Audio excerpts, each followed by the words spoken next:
Velkommen til Football Fans. I dagens udgave af Next Level Up har vi talt med Alex, som er assisterende D-line-træner på Herlevs nationalligahold. Alex, kan du ikke starte med at fortælle en lille smule om dig selv?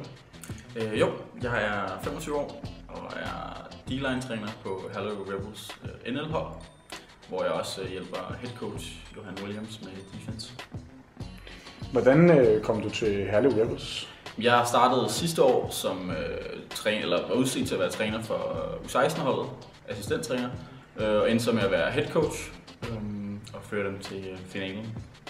Hvordan var det lige pludselig at gå fra at være udset til at være assistent til at være head coach lige pludselig? Det var udfordrende. Der var en del af den læringsproces, man skulle igennem. Den gik lige pludselig noget hurtigere, fordi der ikke var nogen at spørge til råds. Det var bare at finde ud af det, og så gøre det. Følte du dig sådan sikker hele vejen igennem sidste sæson, eller? Overhovedet ikke. Der var utrolig mange gange, hvor når jeg kigger tilbage på det, så ville jeg gerne have gjort det så meget anderledes. Jeg husker vores første træningskamp, der fandt vi ud af, at vi skal også lære dem at takle, i stedet for bare at lære dem at køre spillene. Så der kom sådan nogle ting undervejs, som du fandt ud af? Ja, der var utrolig. Altså hvis jeg kigger tilbage på sæsonen, så er der utrolig mange ting, jeg gerne ville have gjort om og gjort anderledes. Hvad har du lavet, før du kom til Rebels? Jeg startede med at spille juniorbold i Roskilde Kings tilbage i 2003. Og så har jeg var jeg med til at starte Holbæk Red Devils op og spillede der i 3 sæsoner. Og så flyttede jeg til København for at læse, og så startede jeg med at spille bold ind i USG Cougars. Og stoppede så der, da studiet blev lidt for krævende, og tog så herud og startede som træner sidste sæson på U16. Hvordan fandt du ud af, at du ville til Herlev at være træner? Jamen, Herlev søgte aktiv træner, og efter jeg lagde fodbold på hylden og fandt ud af, at jeg ville nok ikke spille aktivt mere, så søgte jeg lidt efter jobs, og så var Herlev tæt nok på og lød interessant. Også den historie, som klubben har, især på juniorniveau, synes jeg også var rigtig interessant at blive en del af. Når du sådan i det store hele kigger tilbage på sidste sæson som U16 head coach, er du så tilfreds eller utilfreds, eller hvordan er dine følelser omkring sidste sæson? Jeg var meget nervøs inden starten af sæsonen med at overtage et hold, der havde været i finalen, og følte, det her det kan næsten kun gå galt. Så derfor var jeg utrolig stolt over at føre dem frem til finalen. Resultatet af finalen er jeg så ikke så glad for at tabe på Mercy. Det bliver man aldrig tilfreds med, men i store hele er jeg tilfreds med holdets præstation. Det var vel også noget af et antiklimaks i forhold til en god semifinale, ikke? Og så komme i finalen og så... Bestemt. At være bagud med 22-0 efter de første 3 offensive serier og 5 minutters effektiv spilletid, det var noget af mood kill. Ja.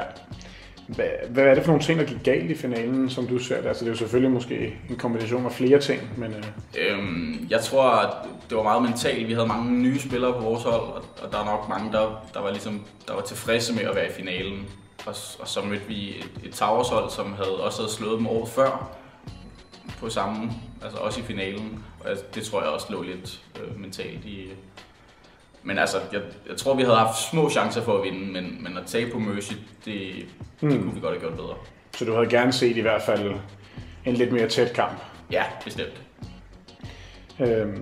Når du kigger på finalen, er der nogle ting, du tænker, du kunne have gjort anderledes for at måske have skabt et lidt bedre resultat? Det ved jeg ikke. Muligvis noget bedre sådan forberedelse mentalt af spillerne, men jeg synes ikke, der er nogen af spilkaldene, der var dårlige. Eller jeg synes, vi prøvede at tage de chancer, vi skulle. Vi ramte bare ikke dagen. Men sådan set, overall, så er du vel rimelig tilfreds med sæsonen, hvis man lige ser bort fra sådan resultatet i finalen? Ja, bestemt. Jeg synes, jeg så virkelig god udvikling i nogle af de spillere, vi havde, og virkelig flyttede sig fodboldteknisk, og det er jeg virkelig, virkelig glad for at se. Men hvem ser du som den U16-spiller sidste år, der sådan overrasker dig mest eller udviklede sig mest? Det var nok ham vi endte med at bruge som quarterback i finalen, Andreas Pedersen, som gik fra at være sådan lidt usikker på sine evner til at træde frem som lederen i finalen og spille med en brækket hånd og virkelig gerne ville spille. Det er så virkelig kæmpe fremskridt for ham. Nu er du så skiftet til at være en del af nationalligaholdets trænerstab. Hvordan har det været indtil videre? Det har været spændende. Det har også været udfordrende. Det er ligesom nogle lidt andre spillertyper, man håndterer. på juniorniveau, der er det mere sådan at lære folk at spille fodbold og udvikle sådan atleter til at spille bedre fodbold. På seniorholdet der er det mere sådan de små finesser, der skal rettes på, og andre små ting. Det er ikke sådan de store. Folk de ved godt, hvad det er, de skal, og de kan også godt takle, og de kan, men der er lige små finesser, der skal ændres på. Hvis du skal sådan prøve at beskrive dig selv, hvad gør dig til en god træner? Er det sådan i forhold til den måde, du griber spillerne an på, eller ser du dig selv som sådan en X's and O's type fyr? Jeg ser mig selv mere som den X's and O's taktikkerne og finde ud af, hvad gør modstanderen, hvad gør vi for at klare det. Jeg er nok ikke så god til sådan noget mandskabspleje og motivere folk på den måde. Der er jeg nok mere den tekniske eller taktiske træner.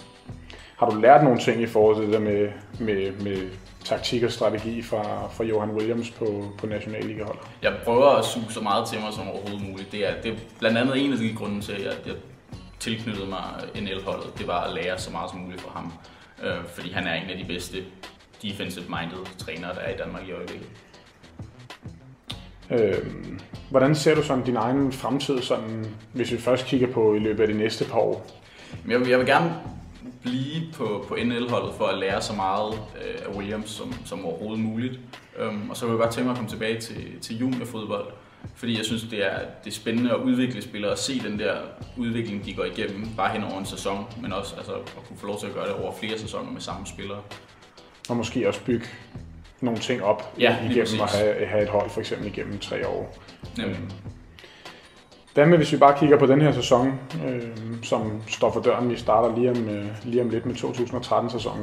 Hvordan ser du den sæson for Rebels nationalligahold? Jeg ser det som en spændende sæson. De tilføjelser, holdet har fået, synes jeg, vi gør os rigtig konkurrencedygtige. Og den position, jeg også træner, er nok en af de stærkeste på holdet med 3 landsholdsspillere tilknyttet, og kan gå hen og blive den stærkeste gruppe i Danmark på den position. Så det ser virkelig spændende ud. Kan du håndtere alle de store talenter på den defensive linje? Ikke altid, men jeg prøver, og så er det altid rart at have Williams i ryggen til ligesom at støtte op om de ting, jeg siger. Og så. Men ja, det er en af de udfordringer, jeg står med. Det er de egoer, der er på den defensive linje. Yes. Alex, tusind tak, fordi du havde lyst til at være med, og held og lykke i næste sæson. Jo, tak. Det var det, vi havde til jer for den her omgang af Next Level Up. Vi vender tilbage til næste offseason, når vi kigger frem mod sæsonen 2014. Tak fordi I kiggede med.